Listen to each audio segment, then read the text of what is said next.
بسم الله الرحمن الرحیم. روستای چشمه گچ هستیم از دهستان جلالوند بخش فیروزآباد کرمانشاه. مردم روستای چشمه گچ سال 94 شناج مسجد محمد رسول الله رو بسته بودن و تا به امسال همینطوری مونده بود. مسجد برای ساختش فعالیت ادامه نداشت. امسال شکر خدای خیری پیدا کردیم که این خیر بزرگوار گفت من حاضرم تا 1,500,000 برای ساخت شبستان مسجد و حیاط و تو 2 طبقه این مسجد رو کمک کنم.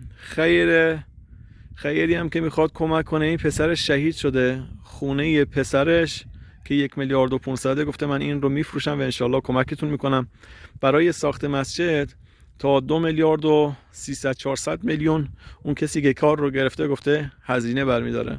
حالا خود مردم روستا هم گفتن که ما 300-400,000,000 مشارکت خواهیم کرد. حالا باز دوباره هزینه نیاز داره. فکر کنم ما